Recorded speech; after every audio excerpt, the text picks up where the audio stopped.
친구들끼리 동업하는 건 아니라더니. 너희들을 믿은 내가 바보지. 웃기고 자빠졌네. 친구끼리 동업하면 어떻게 되는지 아십니까? 돈 잃고 친구 잃습니다. 어른들이 입버릇처럼 하시던 말씀이지만 콧방귀 껴섰습니다. 나는 그럴 일 없는데 그게 문제였을까요? 또 문제가 형제끼리도 돈 문제로 칼 들고 싸우는 세상이라고. 명절 때 뉴스 보십시오. 재산 다툼으로 형제 간의 비극이 일어났다는 소식 심심찮게 나옵니다. 부모님 돌아가시고 유산 나누다가 법정 싸움하는 집안 얘기 주변에서도 들어보셨을 겁니다. 피를 나눈 형제도 그런데 친구가 뭐라고 돈 앞에서 버티겠습니까? 그걸 알면서도 뛰어든 사내들이 있습니다. 30년 지기 셋이서 캠핑장 동업을 시작했습니다. 고등학교 때부터 알고 지낸 사이입니다. 같이 군대 갔다 왔습니다. 결혼식 때 축가 불러줬습니다. 애 태어났을 때 병원으로 달려가서 축하해줬습니다. 부모님 돌아가셨을 때 장례식장에서 함께 밤을 새웠습니다. 그런 사이입니다. 30년을 그렇게 지냈습니다. 한 명은 은행에서 25년을 일하다가 때려친 놈입니다. 22살에 들어가서 47까지 다녔습니다. 월급 꼬박꼬박 나오고 정년 보장된 자리였습니다. 요즘 세상에 그런 직장이 어디 있습니까? 금덩어리를 걷어찬 겁니다. 주변에서 다들 말렸습니다. 미쳤냐고, 정신 차리라고. 그래도 나왔습니다. 한 명은 사업을 말아먹고 핏더미에 앉은 놈입니다. 핸드폰 대리점을 여러 개 운영했습니다. 한창 때는 직원만 20명이 넘었습니다.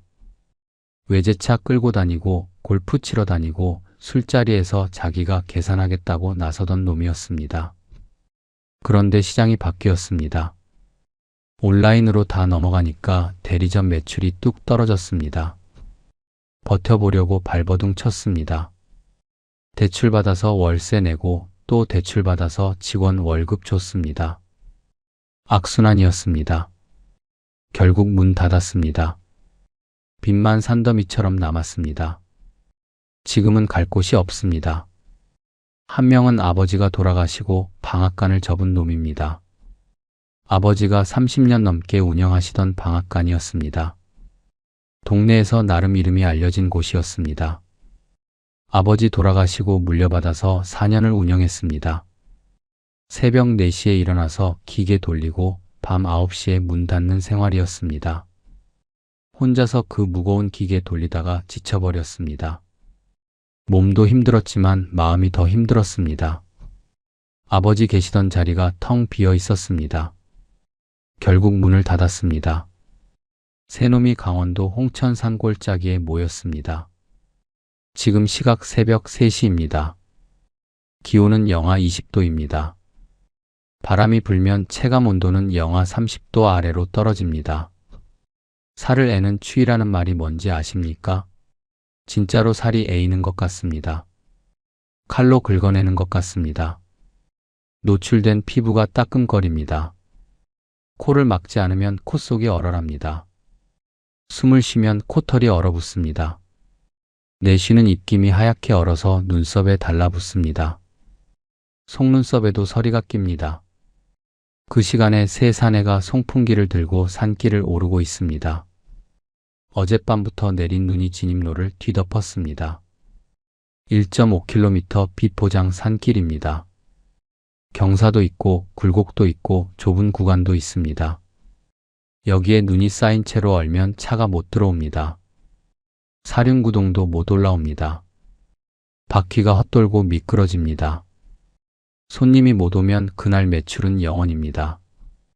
6시간이 걸립니다. 1.5km 치우는데 6시간입니다. 200m마다 쓰러질 것 같습니다. 송풍기가 무겁습니다. 처음에는 괜찮은데 1시간쯤 지나면 어깨가 빠질 것 같습니다.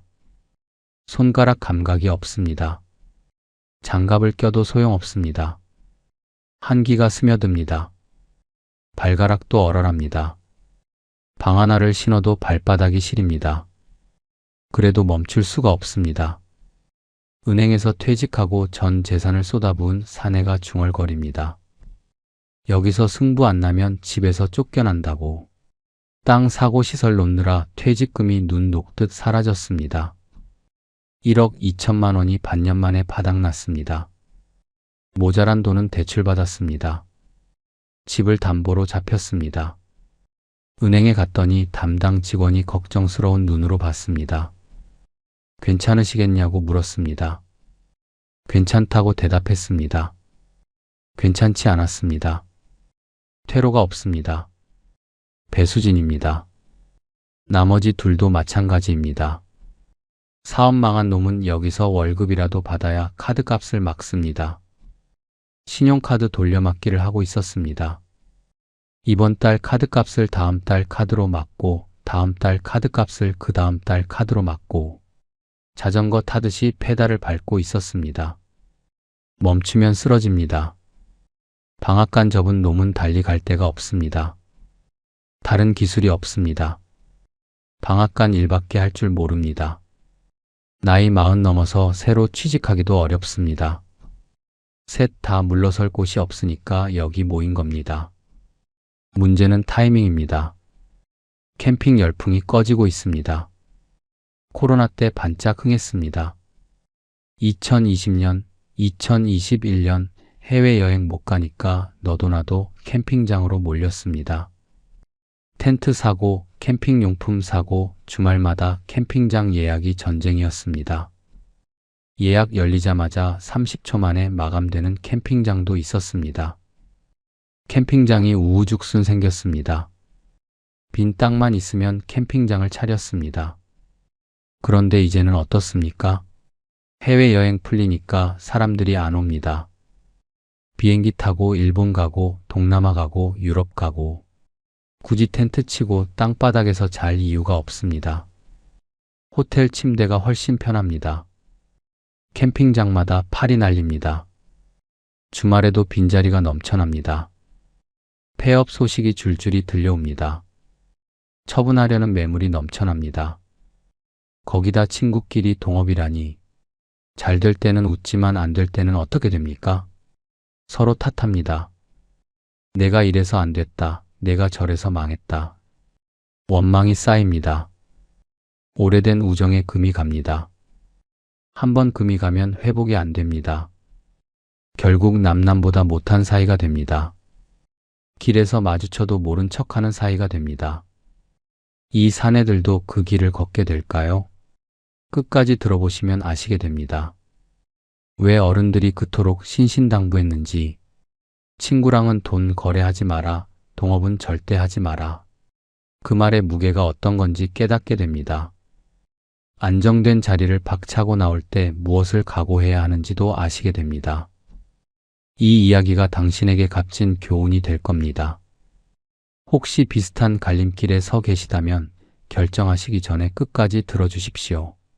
당신의 인생에서 방패막이가 되어줄 겁니다. 영상 끝까지 보시고 댓글 한 줄 남겨주십시오. 힘내세요 한마디면 됩니다. 그 응원이 이 사내들에게 전해집니다. 1983년에 태어났습니다.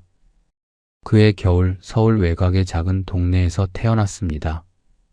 아버지는 공장에서 일했습니다.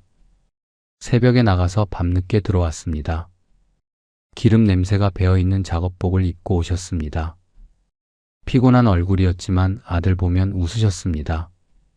어머니는 시장에서 채소를 팔았습니다. 손이 거칠었습니다. 겨울이면 손등이 트고 갈라졌습니다. 부유하지 않았습니다. 가난하지도 않았습니다. 그냥 평범한 가정이었습니다. 밥 굶은 적은 없었습니다. 하지만 넉넉하지도 않았습니다. 용돈을 많이 받아본 적이 없습니다. 친구들 군것질할 때 구경만 할 때가 많았습니다. 어릴 때 꿈이 뭐였냐고 물으면 대답하기 어렵습니다. 특별한 꿈 같은 건 없었습니다. 그냥 먹고 살 만큼 벌고 가정 이루고 평범하게 살고 싶었습니다. 대단한 야망 같은 건 처음부터 없었습니다. 부자가 되고 싶다는 생각도 별로 없었습니다. 그냥 아버지처럼 어머니처럼 성실하게 살면 된다고 생각했습니다. 고등학교 때 친구들을 만났습니다. 강명희, 철민이 같은 반이었습니다. 강명희는 덩치가 크고 목소리가 큰 놈이었습니다. 웃음이 많았습니다. 유머 감각이 있어서 주변 사람들을 웃겼습니다. 급식 시간에 밥을 제일 많이 먹는 놈이기도 했습니다. 철민이는 조용한 성격이었습니다. 말수가 적었습니다.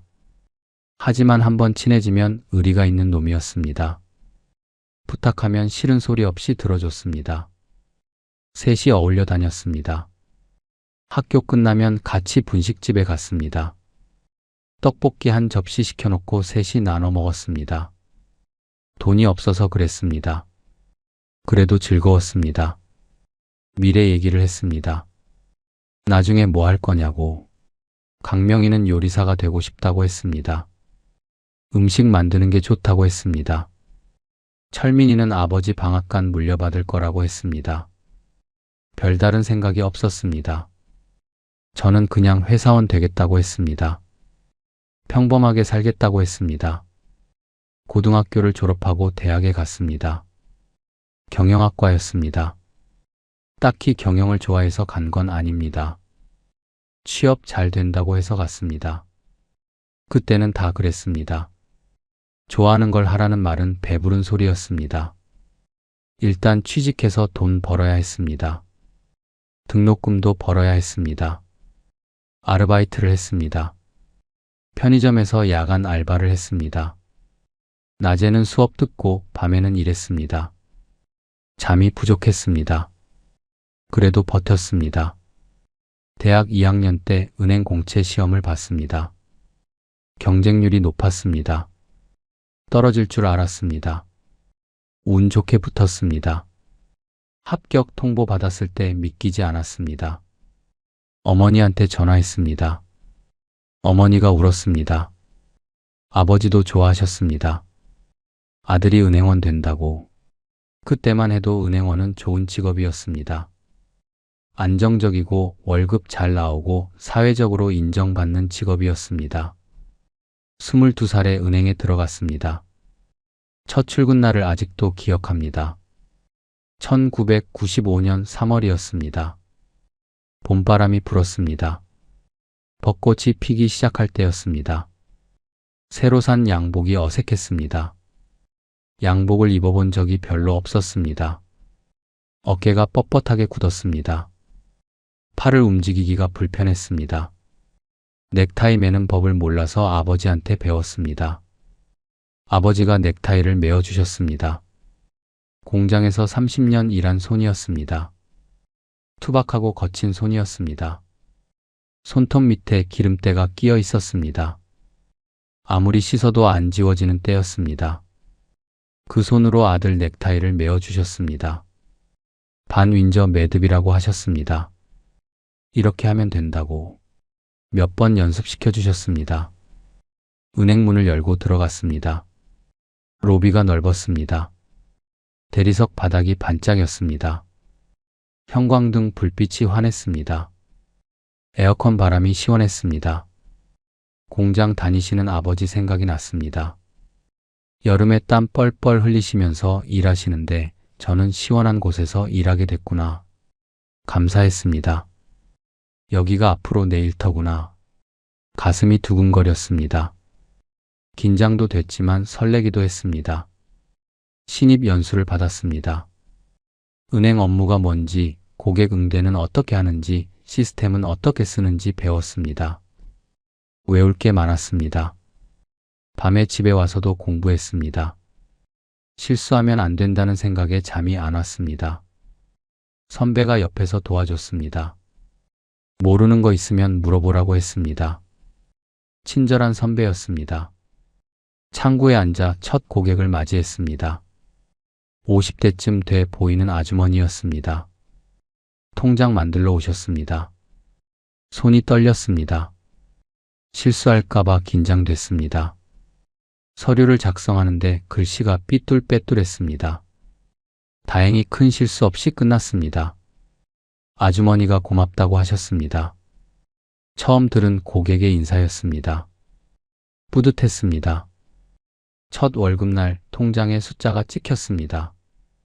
120만 원이었습니다. 세금 떼고 나니까 100만 원 조금 넘었습니다. 지금 생각하면 푼돈입니다. 그때는 세상을 다 가진 기분이었습니다.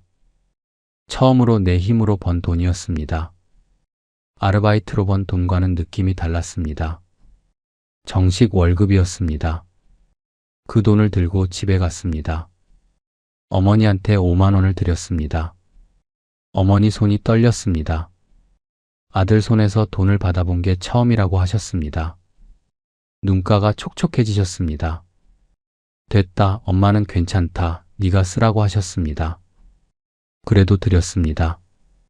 아버지한테는 양말 세트를 선물했습니다. 백화점에서 샀습니다. 10,000원짜리였습니다. 아버지가 멋쩍게 웃으셨습니다. 그 웃음이 아직도 눈에 선합니다. 남은 돈으로 친구들을 불렀습니다. 강명이, 철민이. 고등학교 이후로 각자 바빠서 자주 못 만났습니다. 동네 고깃집에 모였습니다. 삼겹살을 구웠습니다. 기름이 튀고 연기가 피어올랐습니다. 고기 냄새가 코를 자극했습니다. 배가 고팠습니다. 정신없이 먹었습니다. 소주를 마셨습니다. 강명이는 요리 학원에 다니고 있다고 했습니다. 조리사 자격증 따려고 한다고 했습니다. 나중에 음식점 차리고 싶다고 했습니다. 철민이는 아버지 방앗간에서 일하고 있다고 했습니다. 기계 돌리는 법 배우고 있다고 했습니다. 힘들지만 할만하다고 했습니다. 저는 은행에서 정년까지 다니겠다고 했습니다. 안정적으로 돈 벌고 결혼해서 아이 낳고 평범하게 살겠다고 했습니다. 대단한 꿈은 아니었습니다.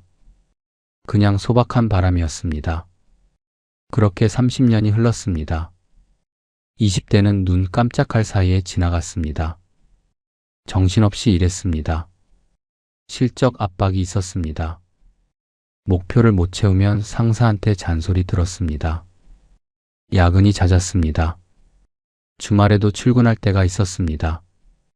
퇴근하면 기진맥진이었습니다.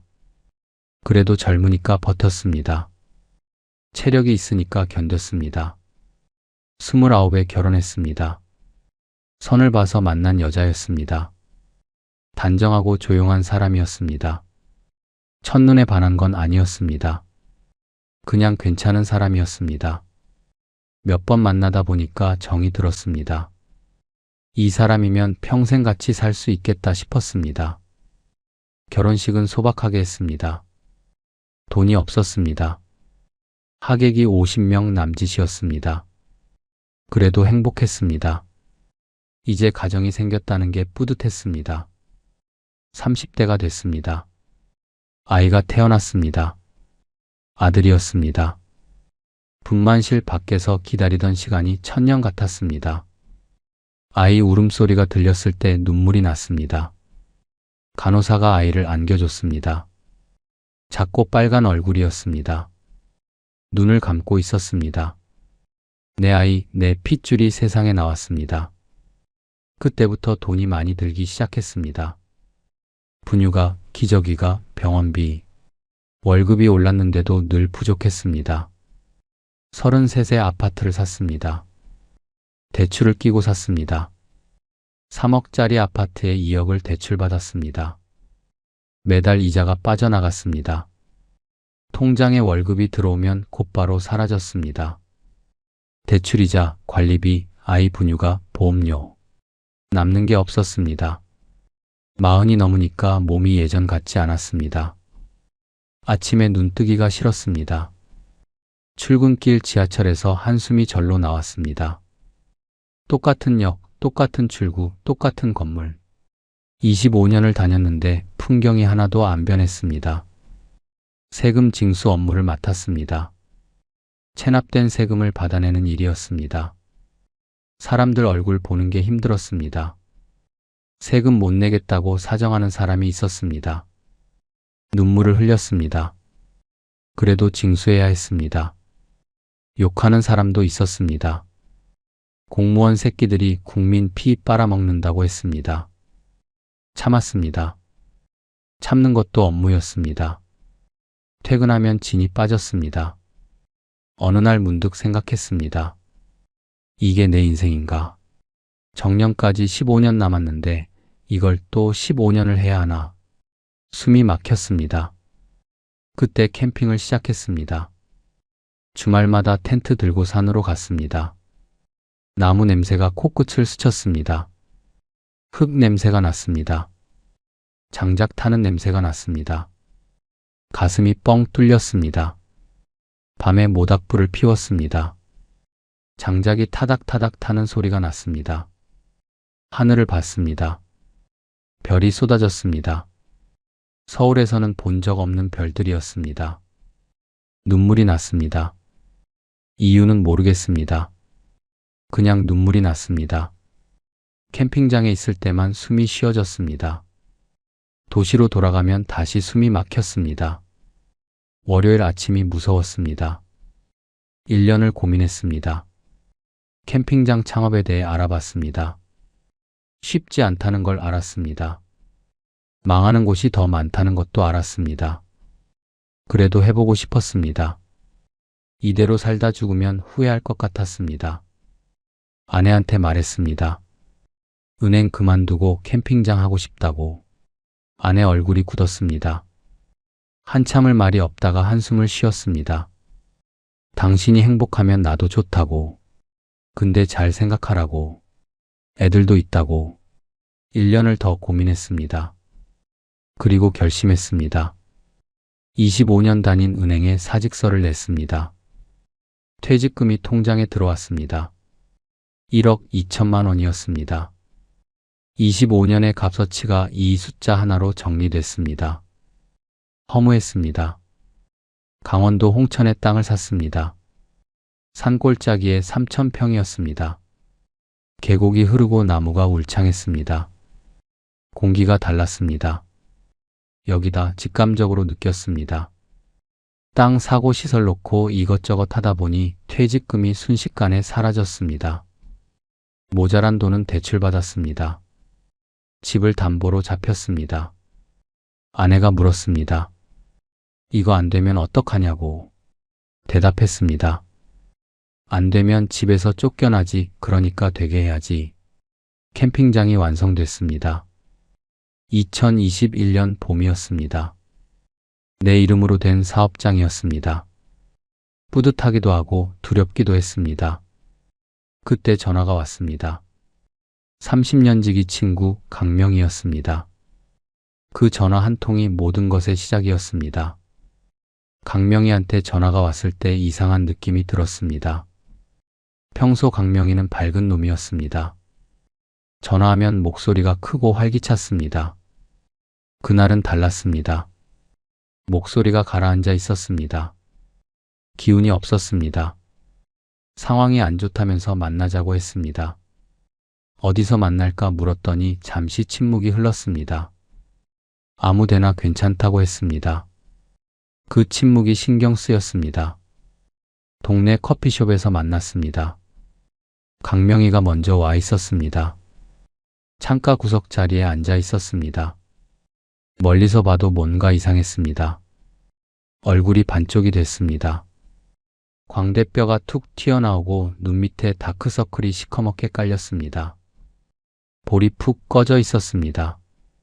젊었을 때는 살이 통통하게 올라있던 놈이었습니다. 웃음이 많던 놈이었습니다. 그 흔적이 사라져 있었습니다. 가까이 가서 앉았습니다. 강명이가 힘없이 웃었습니다. 억지 웃음이었습니다. 눈은 웃지 않았습니다. 핸드폰 대리점 사업을 했습니다. 2000년대 초반에 시작했습니다. 핸드폰 시장이 폭발적으로 성장할 때였습니다. 대리점 하나 차렸더니 대박이 났습니다. 2개, 3개로 늘렸습니다. 한창 때는 매장을 5개나 운영했습니다. 직원만 20명이 넘었습니다. 돈을 많이 벌었습니다. 외제차를 뽑았습니다. 독일산 세단이었습니다. 술자리에서 자기가 계산하겠다고 나서던 놈이었습니다. 골프를 시작했습니다. 회원권은 못 사고 퍼블릭으로 다녔지만 그래도 골프였습니다. 사업이 잘 된다는 소문이 퍼졌습니다. 친척들이 돈 빌려달라고 찾아왔습니다. 그런데 시장이 바뀌었습니다. 스마트폰 시대가 되면서 온라인으로 다 넘어갔습니다. 통신사 공식 온라인 몰에서 직접 가입하는 사람들이 늘었습니다. 대리점 찾아오는 사람이 줄었습니다. 매출이 뚝 떨어졌습니다. 버텨보려고 발버둥 쳤습니다. 매장을 줄였습니다. 5개에서 3개로, 3개에서 2개로 직원을 내보냈습니다. 마음이 아팠지만 어쩔 수 없었습니다. 그래도 적자였습니다. 월세가 나가고 인건비가 나가고 통신사 수수료는 줄고 악순환이었습니다. 대출을 받았습니다. 은행 대출, 캐피탈 대출, 심지어 카드론까지.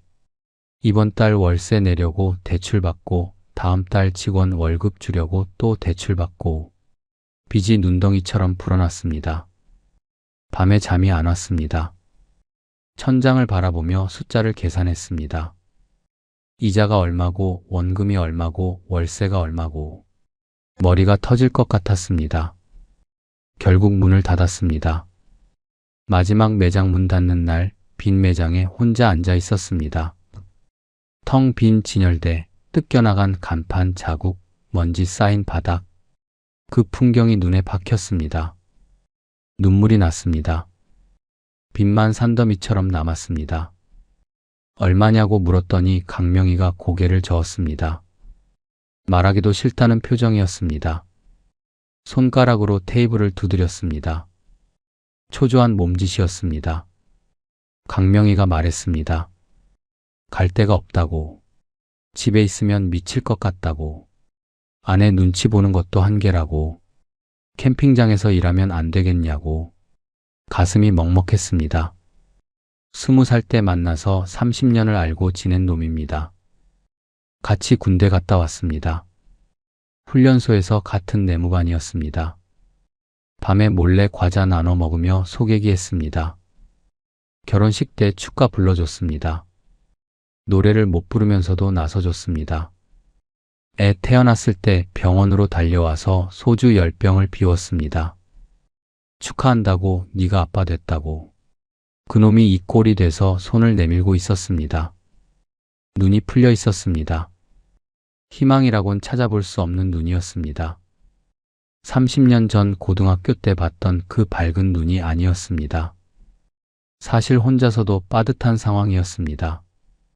캠핑장 시작한 지 얼마 안 됐습니다. 손님이 아직 많지 않았습니다. 인건비 줄 여유가 넉넉하지 않았습니다. 그래도 외면할 수가 없었습니다. 그래, 와라, 같이 하자. 그렇게 말했습니다. 강명희 눈가가 붉어졌습니다. 고맙다고 했습니다. 목소리가 떨렸습니다. 며칠 뒤에 철민이한테도 연락이 왔습니다. 역시 30년 지기입니다. 철민이 목소리도 평소랑 달랐습니다. 무겁고 가라앉아 있었습니다. 철민이 아버지는 방앗간을 했습니다. 동네에서 30년 넘게 같은 자리에서 장사했습니다. 어릴 때 철민이네 방앗간에 놀러간 적이 있습니다. 쌀 빻는 기계 소리가 우렁찼습니다. 쌀가루 냄새가 코를 찔렀습니다. 철민이 아버지가 웃으면서 떡을 주셨습니다. 따끈한 떡이었습니다. 맛있었습니다. 철민이가 아버지 방앗간을 물려받아서 4년 정도 운영했습니다. 새벽 4시에 일어났습니다. 기계를 점검하고 재료를 준비하고 주문을 확인했습니다. 하루 종일 기계 돌렸습니다. 밤 9시에 문 닫았습니다. 주말도 없었습니다. 명절 때는 더 바빴습니다. 그런데 아버지가 돌아가셨습니다. 갑자기였습니다. 아침에 멀쩡히 얘기하다가 오후에 쓰러지셨습니다. 뇌출혈이었습니다. 구급차에 실려 병원으로 갔습니다. 수술대에 올랐지만 의식을 회복하지 못하셨습니다. 다음 날 돌아가셨습니다. 철민이가 장례식장에서 멍하니 앉아있던 모습이 생각납니다. 아무 말도 안 했습니다. 눈물도 안 흘렸습니다. 그냥 멍했습니다. 나중에 술자리에서 털어놨습니다. 아버지 돌아가신 게 실감이 안 난다고.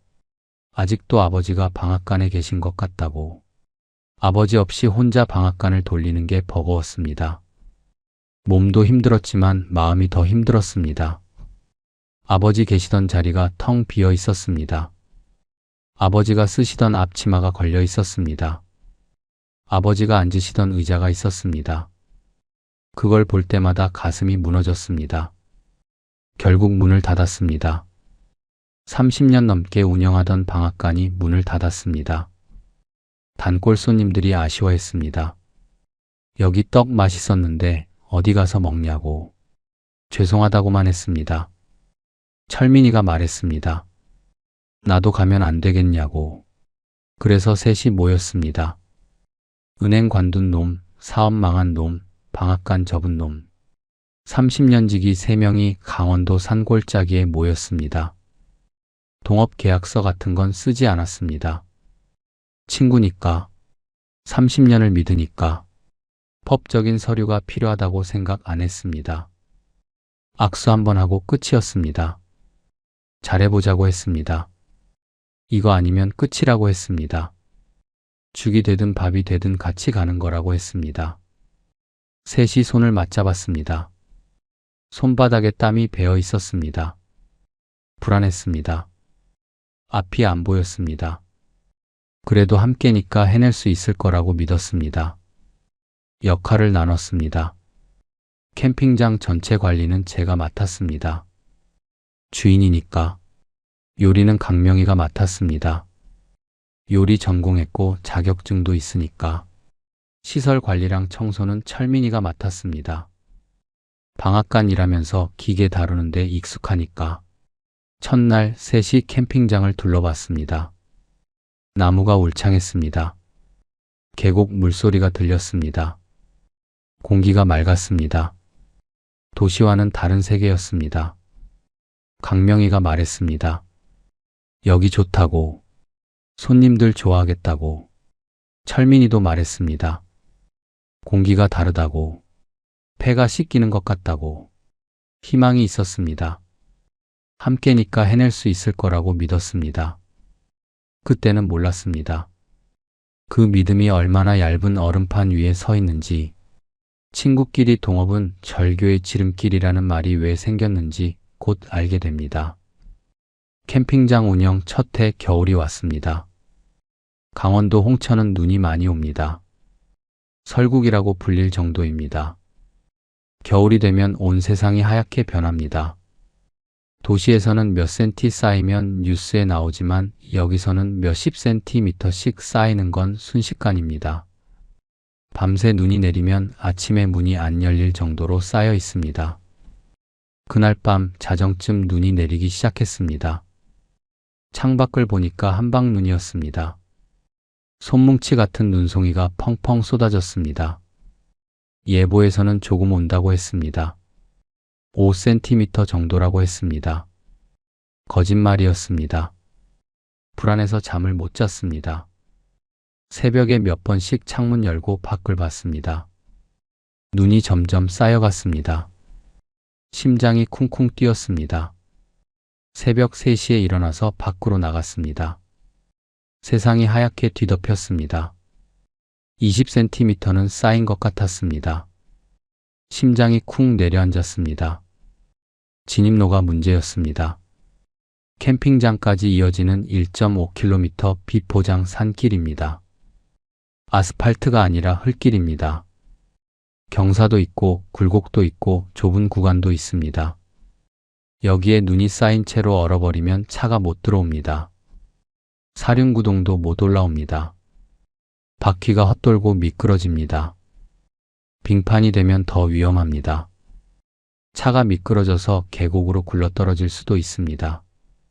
손님이 못 오면 그날 매출은 0원입니다. 예약한 손님이 올라오다가 차가 못 가면 예약 취소입니다. 환불해줘야 합니다. 거기다 입소문이 나쁘게 납니다. 눈 오면 못 올라가는 캠핑장이라고. 그러면 다음 예약도 줄어듭니다. 강명이랑 철민이를 깨웠습니다. 방문을 두드렸습니다. 강명이가 눈을 비비며 나왔습니다. 뭐냐고 물었습니다. 눈 치워야 한다고 했습니다. 강명이가 창밖을 봤습니다. 얼굴이 굳었습니다. 철민이도 깨웠습니다. 철민이가 씩 웃었습니다. 이거 한바탕 하겠다고. 셋 다 잠이 덜 깼습니다. 눈이 충혈돼 있었습니다. 몸이 무거웠습니다. 그래도 움직여야 했습니다. 작업복으로 갈아입었습니다. 방한복, 방한화, 장갑, 목도리, 모자. 껴입을 수 있는 건 다 껴입었습니다. 손전등을 챙겼습니다. 송풍기를 들었습니다. 눈을 불어서 치우는 기계입니다. 등에 매는 형태입니다. 밖으로 나갔습니다. 영하 20도였습니다. 바람이 칼처럼 볼을 핥히고 지나갔습니다. 숨을 쉬면 코털이 얼어붙었습니다. 콧속이 얼얼했습니다. 코를 훌쩍이면 콧물이 바로 얼었습니다. 눈썹에 서리가 꼈습니다. 입술이 트기 시작했습니다. 장갑을 껴도 손끝 감각이 없었습니다. 한기가 장갑을 뚫고 스며들었습니다. 방하나를 신어도 발바닥이 시렸습니다. 발가락이 얼얼했습니다. 오래 서 있으면 발이 떨어져 나갈 것 같았습니다. 산길에 불빛 하나 없었습니다. 칠흑 같은 어둠이었습니다. 손전등 불빛만 의지였습니다. 그 좁은 빛 안에서 눈 덮인 산길이 보였습니다. 끝이 안 보였습니다. 1.5km가 얼마나 긴지 그때 깨달았습니다. 송풍기를 켰습니다. 엔진 소리가 요란했습니다. 정적을 깨는 소리였습니다. 눈을 불어내기 시작했습니다. 눈이 휘날렸습니다. 바람에 날린 눈이 얼굴에 달라붙었습니다. 눈 안으로 들어갔습니다. 시야가 흐려졌습니다. 한 명이 앞에서 눈을 치우면 한 명이 뒤에서 손전등으로 비춰줬습니다. 나머지 한 명은 잠시 쉬었습니다. 200m마다 교대했습니다. 안 그러면 못 버텼습니다. 송풍기가 무거웠습니다. 처음에는 괜찮았습니다. 1시간쯤 지나니까 어깨가 빠질 것 같았습니다. 허리도 아팠습니다.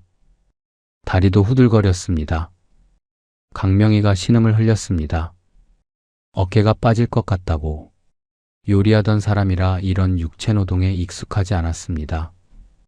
주방에서는 서서 일하지만 이렇게 무거운 걸 들고 다니지는 않습니다. 그래도 쉴 수가 없었습니다. 교대하면서 계속 갔습니다. 하늘이 조금씩 밝아졌습니다. 해가 뜨기 시작했습니다. 동쪽 하늘이 붉게 물들었습니다. 겨울산에서 제일 추운 시간은 해 뜨기 직전입니다. 체온이 바닥을 찍었습니다. 몸이 얼어붙는 것 같았습니다. 발가락 감각이 완전히 사라졌습니다. 귓불이 얼얼했습니다. 얼어붙은 것 같았습니다. 철민이가 말했습니다. 귀 떨어지겠다고. 농담처럼 말했지만 진담이었습니다. 동상 걸리면 진짜 떨어집니다. 6시간이 걸렸습니다. 1.5km 산길에 눈을 치우는데 6시간이 걸렸습니다. 새벽 3시에 시작해서 아침 9시가 됐습니다. 해가 완전히 떠올랐습니다. 진입로 시작점이 보였습니다. 드디어 끝이었습니다. 셋이 서로 등을 두드렸습니다. 손에 힘이 없었습니다. 팔이 떨렸습니다. 입김이 하얗게 피어올랐습니다. 웃음이 나왔습니다. 미친 웃음이었습니다. 허탈한 웃음이었습니다. 이게 뭐하는 짓인가 싶었습니다. 은행에서 25년 일하면서 이런 고생은 해본 적이 없습니다. 에어컨 바람 맞으며 서류 넘기던 사람이 새벽 3시에 영하 20도 산길에서 6시간 동안 눈을 치웠습니다. 철민이가 농담처럼 말했습니다. 우리 이러다 헤어지겠다고. 2번 다시 만나지 말자고. 웃으면서 말했지만 진심이 섞여 있었습니다. 진입로 끝내고 캠핑장 내부 눈도 치워야 했습니다. 캠핑 사이트에 쌓인 눈, 화장실 앞 눈, 주차장 눈. 쉴 틈이 없었습니다. 손님이 오니까, 손님이 와야 돈이 되니까. 아내한테 전화했습니다. 괜찮다고, 힘들긴 한데 이 정도는 해야 한다고. 목소리가 떨렸습니다. 추워서 떠는 건지 지쳐서 떠는 건지 모르겠습니다. 전화기 너머로 아내 한숨 소리가 들렸습니다. 무슨 말인지 알았습니다. 걱정되는 거였습니다. 이게 현실이었습니다. 캠핑장 낭만 따위 없었습니다. 손님들은 텐트에서 따뜻하게 자고 모닥불 피우고 고기 구워 먹으며 힐링합니다. 관리자는 새벽에 눈 치우고 얼어붙은 배관 녹이고 쓰레기 치우며 생존합니다. 같은 공간에 있지만 완전히 다른 세계입니다. 이 눈 못 치우면 손님이 못 옵니다. 손님이 못 오면 매출이 없습니다. 매출이 없으면 대출 이자를 못 갚습니다. 대출 이자를 못 갚으면 집이 넘어갑니다. 가족이 길바닥에 나앉습니다. 생존이었습니다. 눈을 치우는 게 아니라 살기 위해 싸우는 거였습니다. 눈보다 더 무서운 게 있었습니다. 배관 동결이었습니다. 겨울에 기온이 뚝 떨어지면 수도관이 얼었습니다. 영하 10도 아래로 내려가면 위험 신호였습니다. 영하 15도가 되면 거의 확실하게 얼었습니다. 밤새 영하 20도까지 내려가면 아침에 물이 안 나왔습니다. 수도꼭지를 틀면 바람만 새 나왔습니다. 쉬이 하는 소리만 났습니다. 물이 한 방울도 안 나왔습니다. 처음 겪었을 때 멍해졌습니다. 이게 뭐지? 왜 안 나오지? 한참을 꼭지만 돌렸습니다. 배관이 얼어붙은 겁니다. 관 안에 물이 얼음이 된 겁니다. 얼음이 관을 막고 있으니까 물이 못 나오는 겁니다. 녹여야 합니다. 녹이지 않으면 물을 쓸 수 없습니다. 캠핑장에서 물이 안 나오면 장사가 안 됩니다. 화장실을 못 씁니다. 변기에 물이 안 내려갑니다. 손 씻을 물이 없습니다. 설거지를 못 합니다. 음식 준비를 못 합니다. 강명이가 닭갈비를 만들려고 해도 재료 씻을 물이 없습니다. 손님한테 뭐라고 해명하겠습니까? 죄송한데 물이 얼어서 화장실 사용이 안 됩니다. 그렇게 말할 겁니까? 아침마다 비명이 터졌습니다. 또 얼었어. 강명이 목소리였습니다. 주방에서 소리 질렀습니다. 가슴이 철렁 내려앉았습니다. 오늘도 또 시작이구나. 응급처치를 해야 했습니다. 보온병에 뜨거운 물을 담았습니다. 펄펄 끓는 물이었습니다. 그걸 배관에 부었습니다. 조심해야 합니다. 너무 뜨거운 물을 갑자기 부으면 관이 터질 수 있습니다. 온도 차이 때문에 금이 가거나 파열됩니다.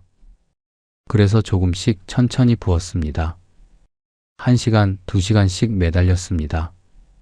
뜨거운 물 붓고 기다리고 또 붓고 기다리고 손가락이 얼얼했습니다. 밖에서 일하니까 손이 시렸습니다. 장갑을 끼면 물 붓기가 불편했습니다. 맨손으로 하면 손이 얼었습니다. 뜨거운 물 만지면 잠깐 따뜻하다가 금방 또 시렸습니다. 수증기로 호스를 녹이기도 했습니다. 물 끓여서 수증기 나오게 해놓고 호스에 대고 녹였습니다. 시간이 오래 걸렸습니다. 한참을 그러고 있으면 허리가 아팠습니다. 쪼그리고 앉아서 일하니까 무릎도 아팠습니다. 그래도 안 되는 날이 있었습니다. 아무리 녹여도 안 풀렸습니다. 배관 깊숙한 곳이 꽁꽁 얼어붙으면 방법이 없었습니다. 그러면 개울로 갔습니다. 캠핑장 옆으로 개울이 흘렀습니다. 여름에는 손님들이 물놀이하는 곳이었습니다. 아이들이 물장 굳히고 노는 곳이었습니다. 겨울에는 꽁꽁 얼었습니다. 얼음이 두껍게 얼었습니다. 30cm가 넘었습니다. 그 얼음을 깨야 했습니다. 도끼를 들고 갔습니다. 얼음 위에 올라갔습니다. 미끄러웠습니다. 중심을 잡기 어려웠습니다. 도끼를 내리쳤습니다. 쿵쿵쿵. 팔이 저렸습니다. 얼음이 단단했습니다.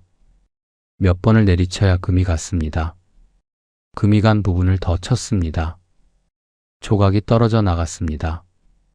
구멍이 생겼습니다. 검은 물이 보였습니다. 양동이로 물을 길었습니다. 한 번에 10kg이 넘었습니다. 물이 담긴 양동이를 들고 언덕을 올라가야 했습니다. 개울에서 캠핑장까지 한 50m쯤 됐습니다. 경사가 있었습니다. 무거운 양동이 들고 올라가면 허리가 끊어질 것 같았습니다. 팔이 빠질 것 같았습니다. 다리가 후들거렸습니다. 그걸 수십 번 왔다 갔다 했습니다. 하루 쓸 물을 채우려면 몇 시간이 걸렸습니다. 화장실 물, 주방 물, 비상용 물 다 채워야 했습니다. 해가 지면 기온이 뚝 떨어지니까 그 전에 끝내야 했습니다. 시간과의 싸움이었습니다. 손이 트고 갈라졌습니다. 차가운 물에 닿고 차가운 공기에 노출되고 피부가 버틸 수가 없었습니다.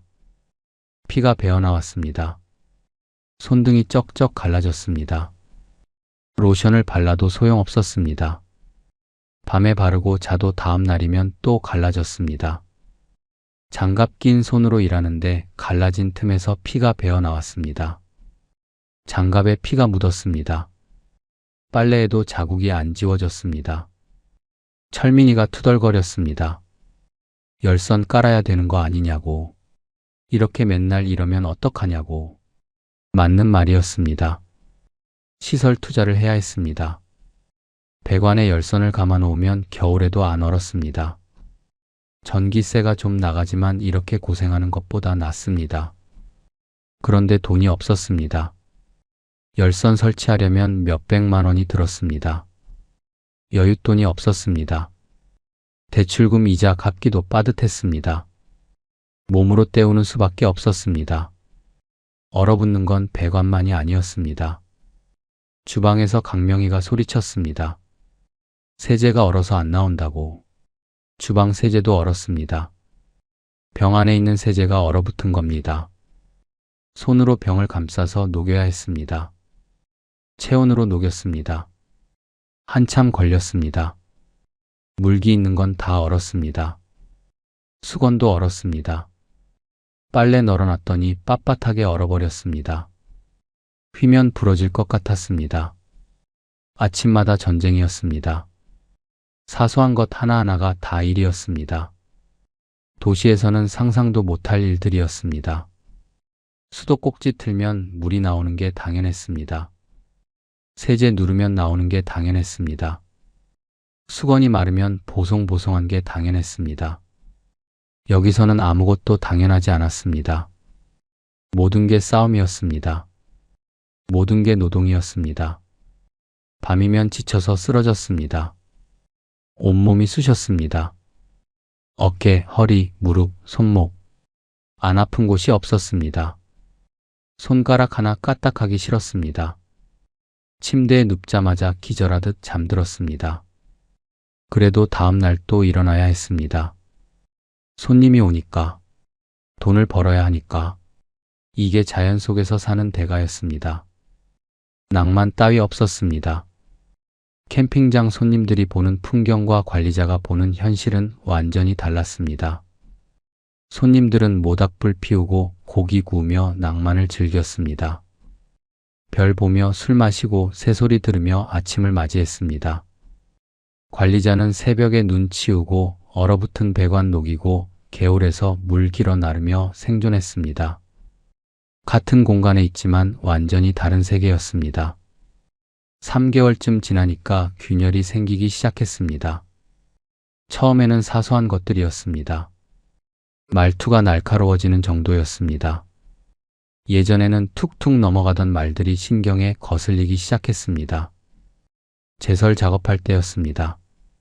강명이가 눈을 치우는데 속도가 느렸습니다. 꼼꼼하게 하려고 했습니다. 넓은 범위를 깔끔하게 치우려고 했습니다. 시간이 오래 걸렸습니다. 조바심이 났습니다. 해 뜨기 전에 끝내야 하는데 좀 빨리 하라고 했습니다. 넓게 하려고 하지 말고 차 다닐 폭만 치우라고 했습니다. 강명희 얼굴이 굳었습니다.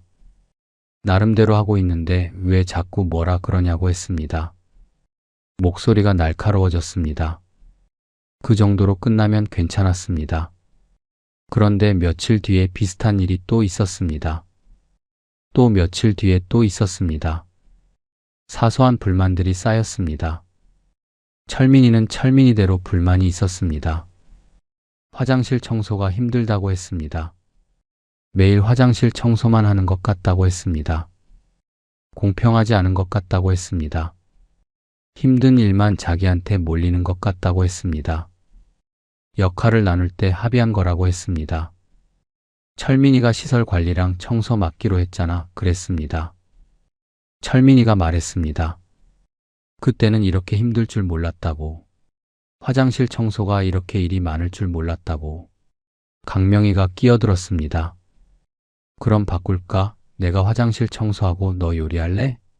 철민이가 말했습니다. 요리는 자격증 있어야 하잖아. 나 없어. 그러니까 할 수 없는 거잖아. 강명희가 말했습니다. 분위기가 험악해졌습니다. 말꼬리를 물고 늘어지는 시기였습니다. 예전에는 이런 적 없었습니다. 30년 동안 친구로 지내면서 심하게 다툰 적이 없었습니다. 의견 차이가 있어도 술 한잔 하면 풀렸습니다. 그런데 여기서는 달랐습니다. 같이 일하니까 달랐습니다. 매일 얼굴 보니까 달랐습니다. 피할 곳이 없었습니다. 이런 대화가 반복됐습니다. 처음에는 그냥 넘어갔습니다. 친구니까, 30년을 알았으니까. 그런데 계속 쌓이니까 감정이 골맞습니다. 말 안 해도 얼굴에 드러났습니다. 불만이 있는 게 표정에 보였습니다. 분위기가 어색해졌습니다. 결정적인 싸움이 있었습니다. 매출이 안 좋은 달이었습니다. 겨울이라 손님이 뜸했습니다. 7팀, 8팀밖에 안 왔습니다. 성수기 때는 주말마다 풀로 찼는데 겨울은 반이반도 안 찼습니다.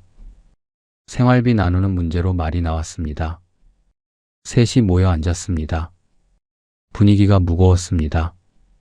이번 달은 좀 줄여야겠다고 했습니다. 매출이 너무 없다고 했습니다. 그랬더니 강명희가 물었습니다.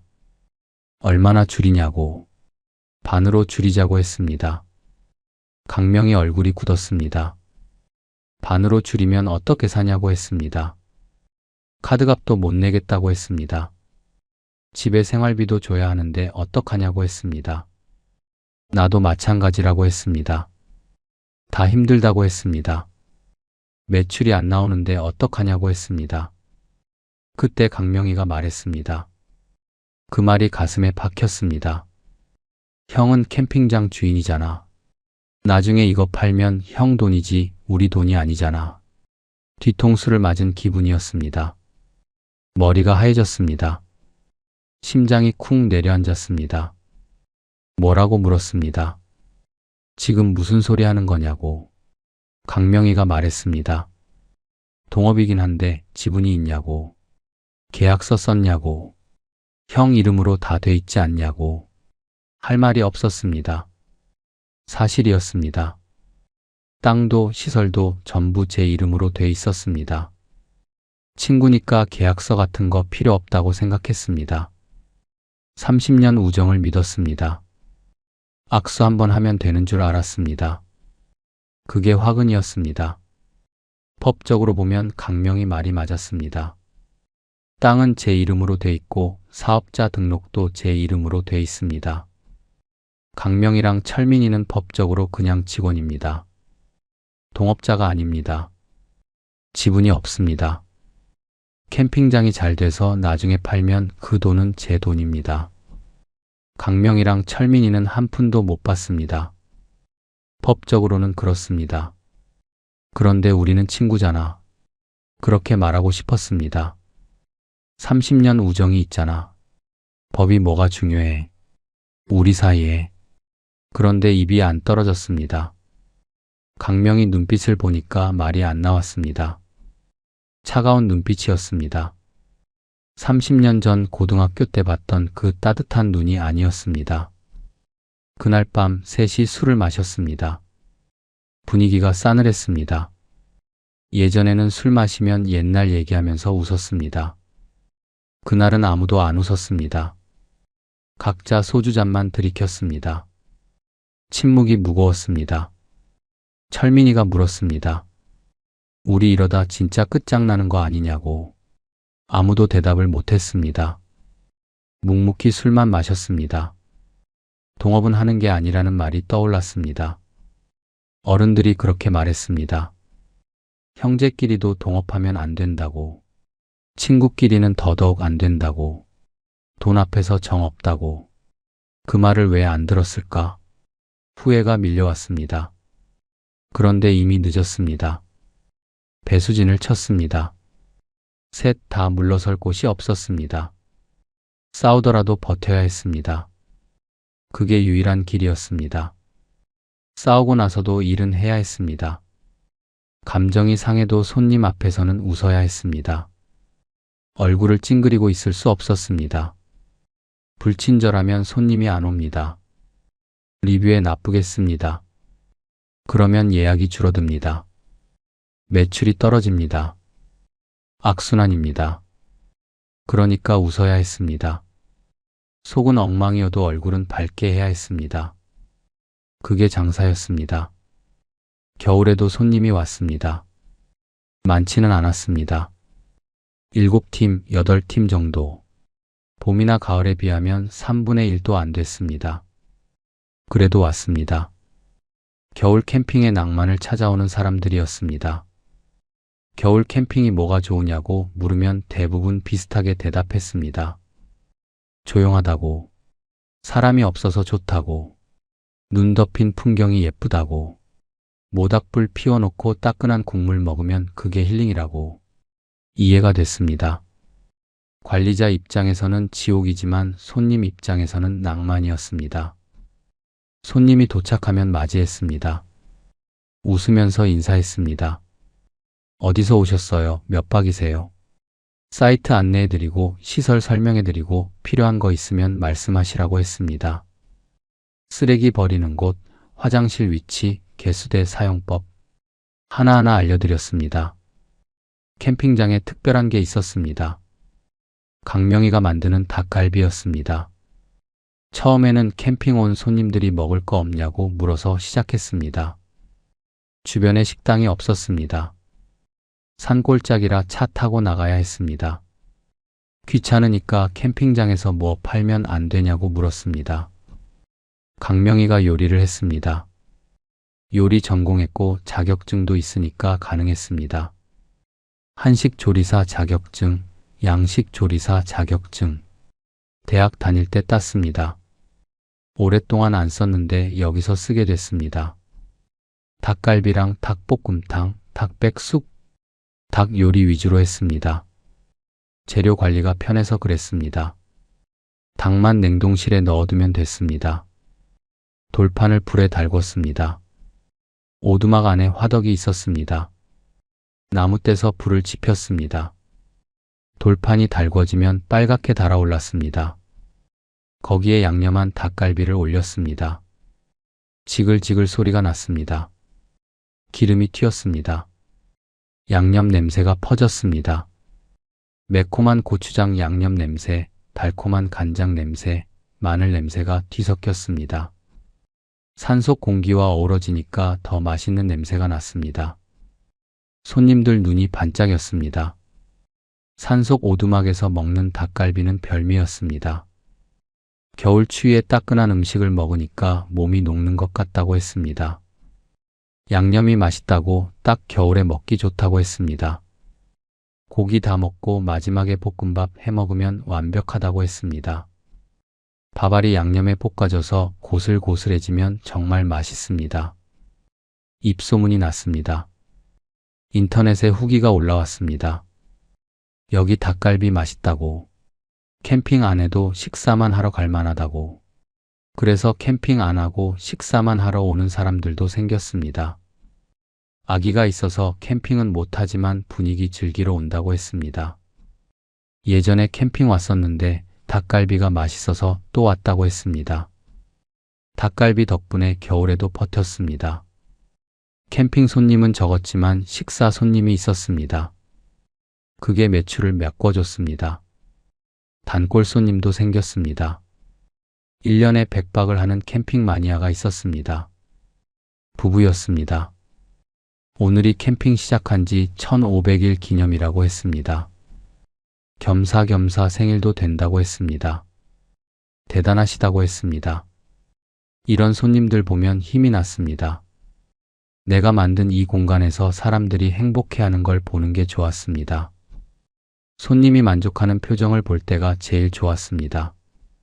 맛있다고 할 때, 여기 좋다고 할 때, 또 오겠다고 할 때, 그럴 때 캠핑장 잘했다는 생각이 들었습니다.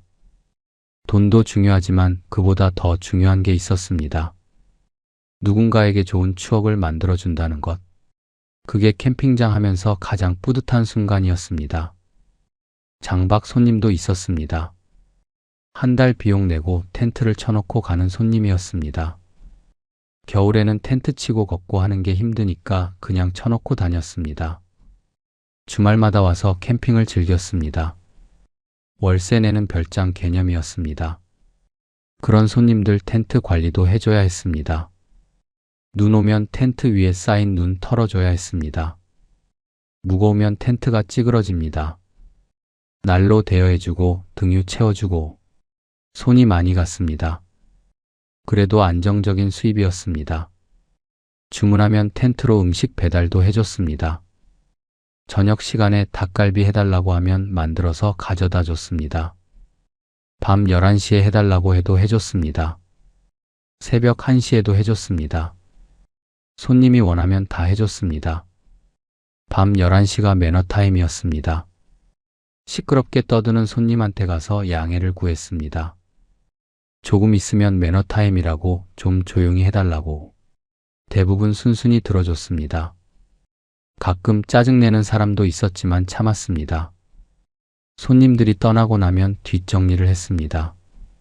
쓰레기 분리수거가 제일 신경 쓰이는 일이었습니다. 겨울이라 쓰레기가 많지 않았습니다. 성수기 때는 1톤 트럭으로 세차 분량이 나왔습니다. 겨울은 그래도 덜했습니다. 그렇게 하루하루가 지나갔습니다. 힘들었습니다.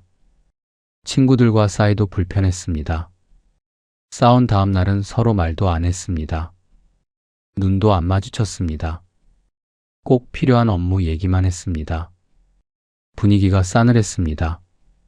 그래도 손님들 웃는 얼굴 보면 또 버틸 힘이 생겼습니다. 맛있다고 할 때, 여기 좋다고 할 때, 또 오겠다고 할 때, 그 말 한마디가 위로가 됐습니다. 5년이 지났습니다. 캠핑장은 어떻게든 굴러갔습니다. 대박은 아니었지만 망하지도 않았습니다. 아슬아슬하게 버텼습니다.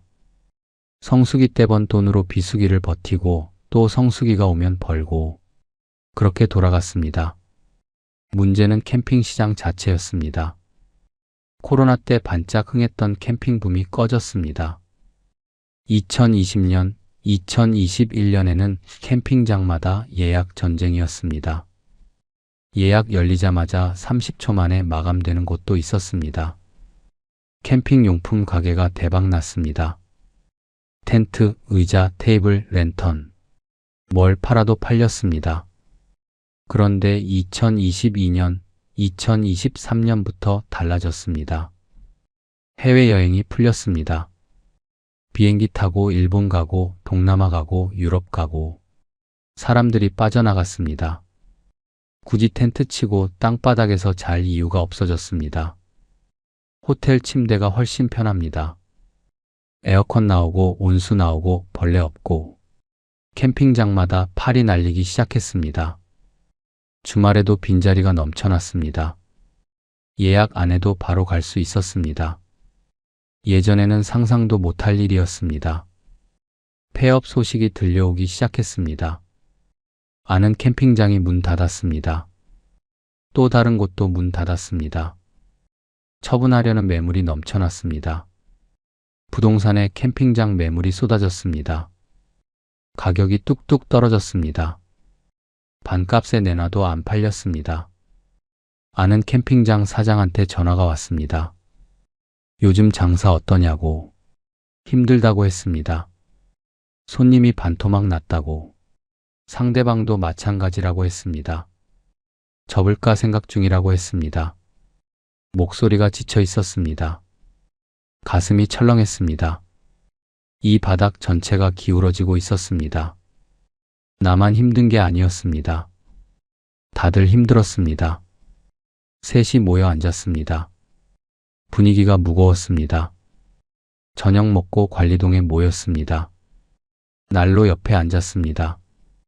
불빛이 일렁였습니다. 얼굴에 그림자가 졌습니다.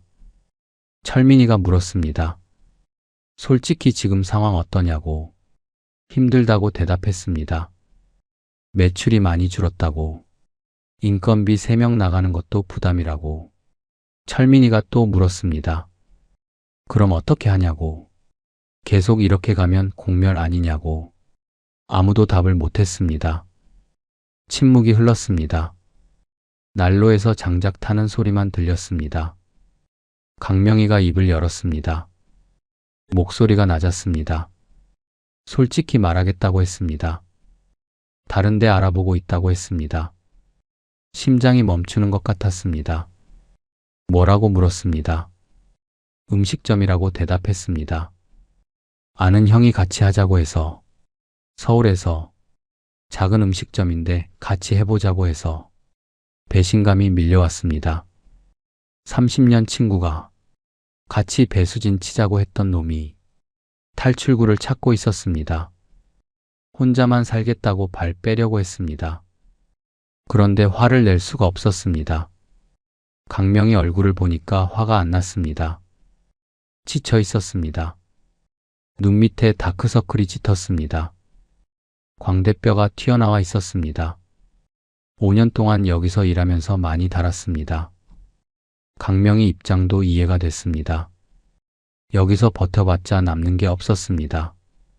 셋이서 나눠 먹으니까 각자 손에 쥐는 돈이 얼마 안 됐습니다. 최저임금도 안 될 때가 있었습니다. 가족이 있었습니다. 먹고 살아야 했습니다. 알았다고 말했습니다. 내가 결정하라고 담담하게 말했습니다. 속은 무너지고 있었지만 철민이도 말했습니다. 솔직히 배달일 알아보고 있다고. 낮에 캠핑장 일하고 밤에 배달하려고 한다고. 오토바이 타고 음식 배달하는 거. 새벽까지 하면 돈이 좀 된다고. 그렇게까지 해야 되냐고 물었습니다. 여기서 받는 돈으로는 생활이 안 된다고 했습니다. 카드값도 못 낸다고 했습니다. 밀린 게 있다고. 이자가 붙고 있다고. 현실이었습니다. 냉정한 현실이었습니다. 친구니까 버텨왔습니다. 30년 정이 있으니까 악착같이 붙어 있었습니다. 남이었으면 진작 나갔을 겁니다. 최저임금도 안 되는데 누가 버팁니까? 5년 전에 악수하며 다짐했던 그 손들이 하나둘 빠져나가려 하고 있었습니다. 잘해보자고 했던 손, 이거 아니면 끝이라고 했던 손, 죽이 되든 밥이 되든 같이 가자고 했던 손. 그 손들이 흔들리고 있었습니다. 30년 우정이 돈 앞에서 흔들리고 있었습니다. 돈이 없으니까 마음도 흔들렸습니다. 배가 고프니까 정도 사라졌습니다. 동업은 절교의 지름길이라던데 그 말이 맞는 건가 싶었습니다. 어른들 말은 다 이유가 있었습니다. 괜히 하는 소리가 아니었습니다. 수십 년을 살면서 경험한 것들이 녹아있는 말이었습니다. 그걸 무시하고 친구니까 괜찮을 거라고, 우리는 다를 거라고 생각했습니다. 오만이었습니다. 그날 밤 잠이 안 왔습니다. 천장을 바라보며 생각했습니다. 이게 맞는 건가? 여기까지인 건가? 30년 우정이 여기서 끝나는 건가? 그날 밤 셋이 술을 마셨습니다. 원래는 그냥 헤어지려고 했습니다. 분위기가 무거웠으니까. 할 말도 없었으니까. 그런데 철민이가 술 마시자고 했습니다. 어차피 잠도 안 올 건데 한잔하자고. 그래서 마셨습니다. 관리동에 모였습니다. 난로 옆에 앉았습니다. 소주를 땄습니다. 잔을 채웠습니다. 건배사 없이 마셨습니다. 꿀꺽 삼키고 내려놓고 또 따르고 또 마시고 말없이 마셨습니다. 한참을 그렇게 마셨습니다. 소주 한 병이 비었습니다. 두 병째를 땄습니다. 제가 먼저 입을 열었습니다. 취기가 올라오니까 말이 나왔습니다. 솔직히 힘들었다고 했습니다. 5년 동안 힘들었다고. 새벽에 눈 치우면서 얼어붙은 배관 녹이면서 개울에서 물 길어 나르면서 진짜 힘들었다고. 근데 너희 없었으면 여기까지 못 왔다고. 혼자였으면 첫 해 겨울에 포기했을 거라고. 강명희가 말했습니다. 형도 힘들었을 거라고. 혼자서 이거 다 책임지려니까 얼마나 힘들었겠냐고. 대출금, 이자, 세금 다 형 어깨에 있었잖아. 우리는 그냥 일만 했는데 형은 그것까지 다 짊어졌잖아. 가슴이 먹먹했습니다. 그 말 한마디가 위로가 됐습니다. 알아줬구나. 내 고충을. 철민이가 웃었습니다. 우리 진짜 많이 싸웠다고. 생각해보면 별것도 아닌 것 가지고 싸웠다고. 근데 남 같았으면 진작 헤어졌을 거라고.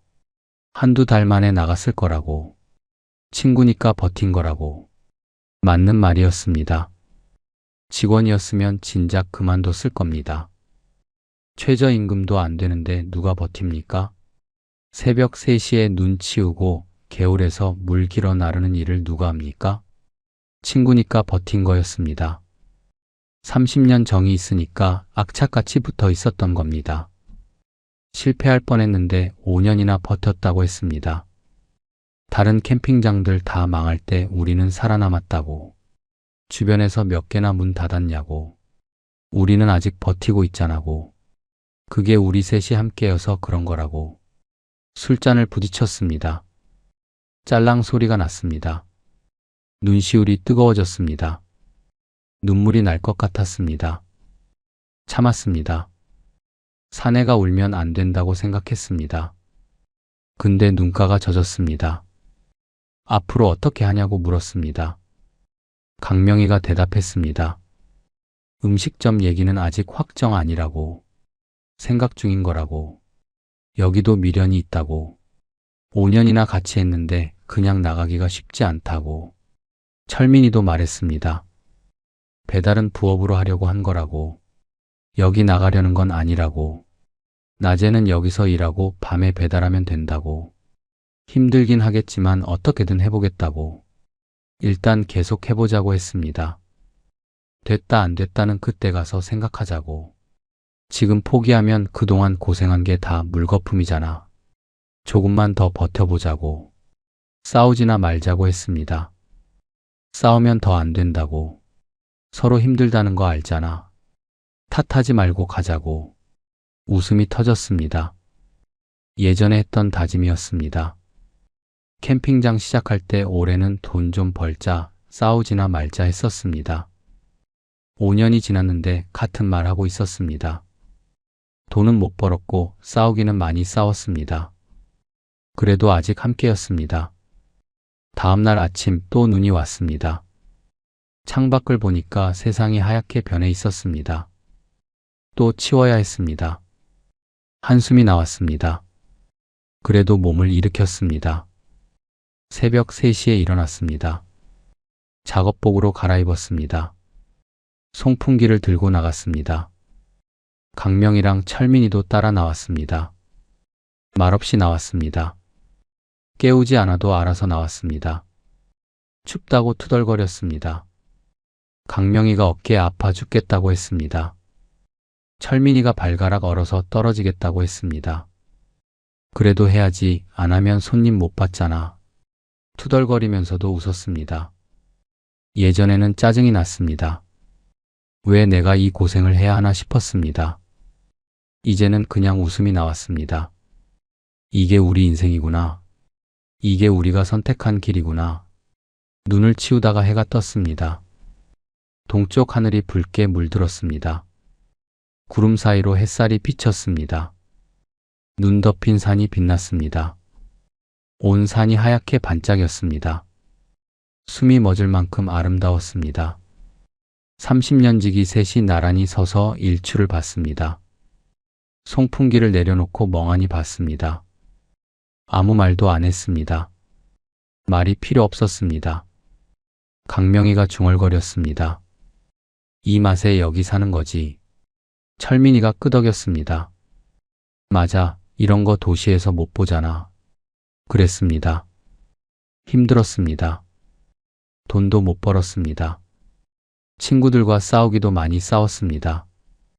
그래도 이런 순간이 있었습니다.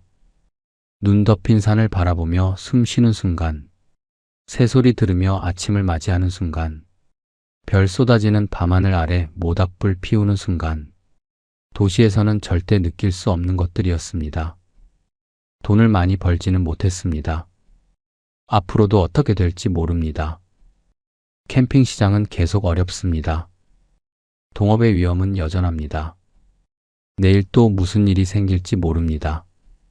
그래도 하나는 확실했습니다. 우리는 아직 함께라는 것.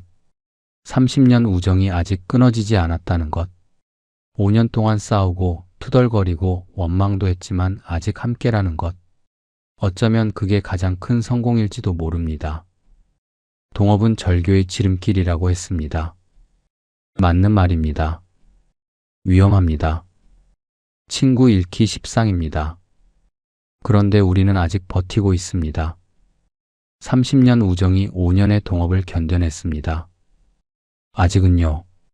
여러분 끝까지 들어주셔서 감사합니다. 혹시 친구랑 동업을 생각하고 계십니까?